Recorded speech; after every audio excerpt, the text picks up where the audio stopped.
Welcome back to Shameless Popery. I'm Joe Heschmeyer. Now, I know a lot of Protestants are disturbed that Catholics not only have religious statues, but even kneel in front of them.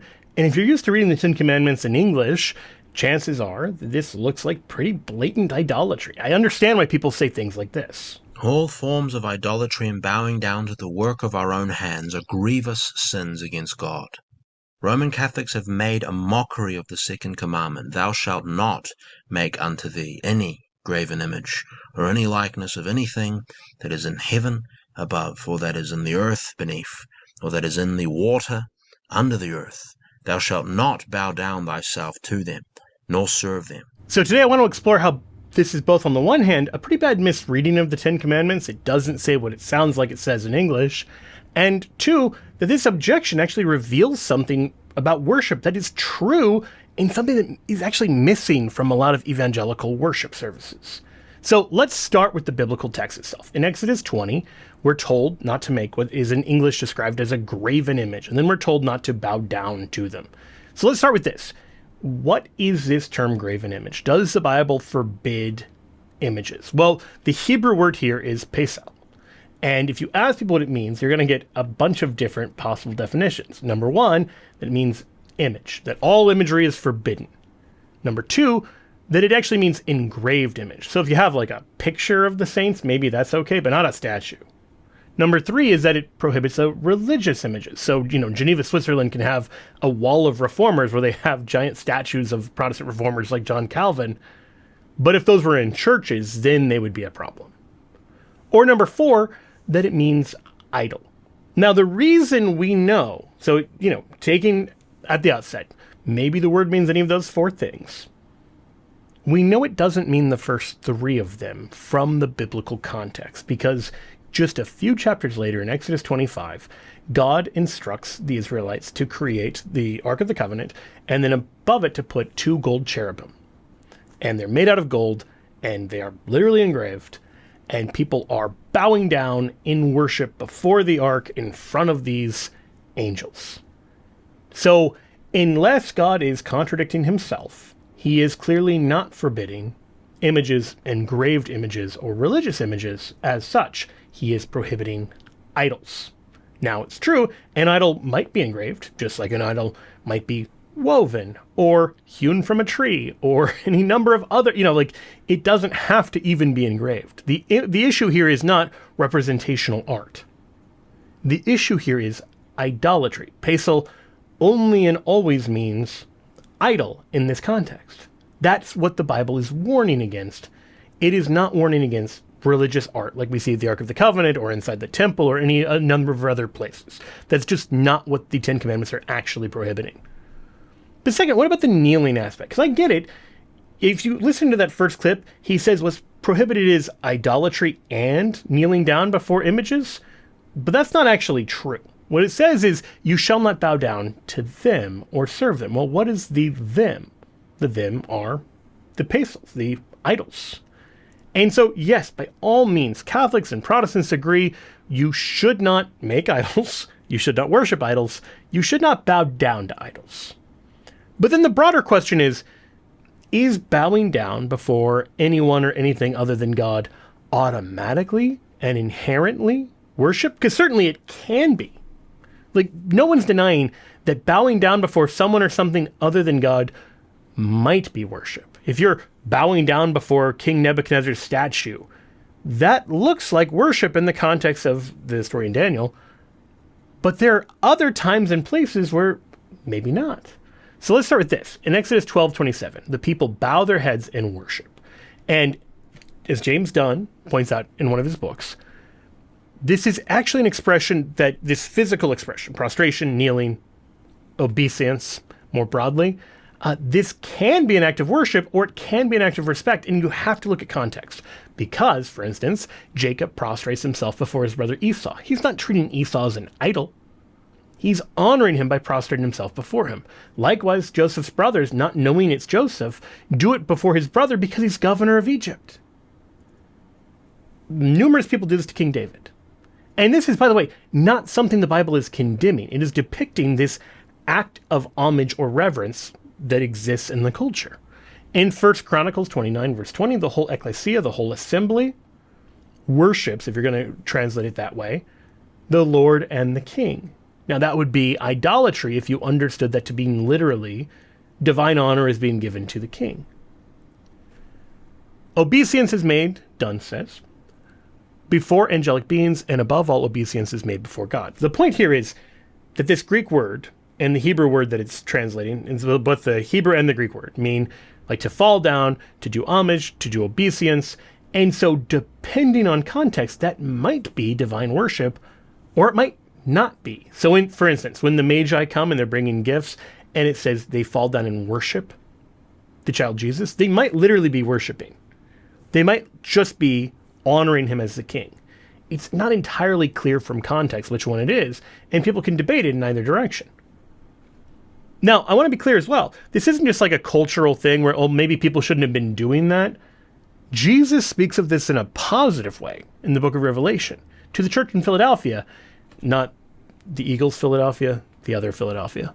He says that he'll make those of the synagogue of Satan, the false worshipers, come before them. He says, I will make them come and bow down. And the word there again is that New Testament word that is our standard New Testament word for worship. I'll make them come and bow down before your feet. That's what it says in Revelation 3, verse 9. That is, if you want one verse to debunk the whole idea that bowing down or kneeling before a statue is inherently idolatry, or bowing down or kneeling before somebody is inherently worshiping them, Revelation 3:9 is your go-to, because Jesus does not use it that way, and he's using the exact same word. Daniel Block, who we're going to hear from quite a bit, talks about how both the Hebrew word and the Greek word that are kind of your standard words for worship, there are other words, but these are the two biggies. They literally refer to a subject prostrated before a superior. So on the one hand, yes, these are very common words to mean worship. On the other hand, they also have the expression of like, long live the king. And so when you have this language, it is language being applied to God, but it is royal language. We're treating God as King of Kings and Lord of Lords. But just as King of Kings and Lord of Lords, King and Lord refer to God there, King and Lord are also these titles of earthly authority. And so saying he's Lord may be a declaration of divine honor, or maybe a declaration of earthly authority. Likewise, being prostrate, bowing down, etc., may be an expression of recognizing one's superiors, or it may be an expression of adoration, worship, etc. It depends on the context. And so, the Bauer's lexicon, which is kind of the biggie in terms of Greek-English lexicons, explains that proskuneo, this Greek word I keep referring to, is used to designate the custom of prostrating oneself before persons and kissing their feet or the hem of their garment, or the ground, etc. So it's that notion of we're not worthy. That could be worship, or it could be just a recognition of one's unworthiness to be in the presence of another. It can be an honorific, in other words. Now, what does this get right about worship, though? It gets right that kneeling matters, prostration matters. Think about it. The people making this objection, oh, you Catholics, you kneel before this statue, therefore you must be worshiping, intuit that there are postures of adoration, postures of worship. And what makes this wild is many of the same people who make that objection, when they get together on Sunday to worship together, don't bend the knee before the Father. Don't bow down before God at all. Now, Daniel Block, who I told you we'd get back to, we're going to get back to him here, because he gives a great talk to a largely, I assume, Baptist, because he's at a Baptist seminary, audience, talking about how this is something that he had to discover. That he doesn't say it this way, but that a lot of modern Protestant worship just doesn't look or feel or sound like biblical worship at all.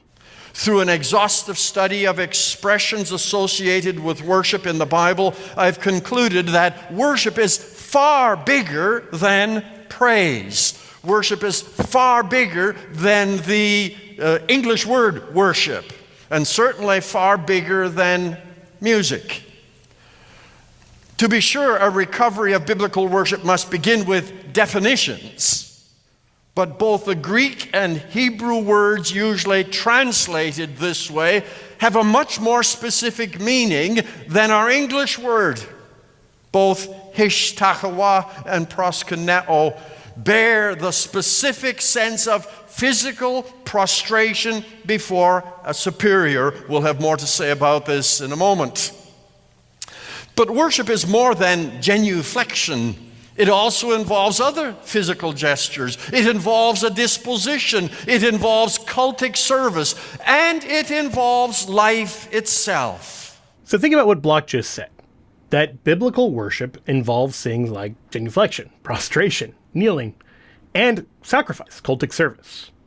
That looks and sounds like the Catholic Mass, like Catholic adoration, like Catholic worship more broadly. What it doesn't look and sound like is a lot of the modern, popular, evangelical, and non-denominational Protestant ideas of worship. And Block basically acknowledges this. He says it's a real problem that modern Protestants or modern evangelicals don't really seem to want to bow down and worship God when they come together. When's the last time we did this? We used to when I was growing up. When my mother taught us to pray, we would kneel. Wednesday prayer meeting, we always knelt. But no, we don't have to anymore. We've arrived. God is lucky to have us. There's no sense of reverence and awe, submission and homage. Now, I don't want to paint too broadly here because there's plenty of variations in Protestant approaches to worship. But there is undeniably a strand that Block is describing where people sing about how they're here to worship and here to bow down, but then they don't bow down in worship. In his book, Block actually explores some of the reasons why Protestants can be reticent to actually bow down and worship before God. And he points to a couple of passages. For instance, in John 4, Jesus talks to the Samaritan woman about how true worship will be in spirit and truth. And there is sometimes this Gnostic misreading that this means disembodied. Now, if you've ever read Romans 12, you know that for St. Paul, spiritual worship is bodily worship. But there can creep in this idea that what Jesus really means is we don't use our bodies in worship anymore. That's like a Jewish thing. That's an Old Testament thing. And Block responds to that by saying that fundamentally gets wrong the relationship of what he calls the First Testament, the Old Testament, and the New Testament. Jesus does not announce the end of genuflection and the beginning of inner spiritual worship in this passage. And to point this out, he points out that there's literally 8 times between John 4, verse 21 and 24, in Jesus' response to the Samaritan woman, where he uses the Greek word proskuneo and variations of the word. Clearly, then, Jesus is not announcing that proskuneo is no longer needed, that you don't need to prostrate, you don't need to bow down and worship before God. As Block says, Jesus' point was not that inner submission has replaced external gestures or that individualistic devotion has replaced corporate expressions of worship. That's just not a good reading of the passage at all.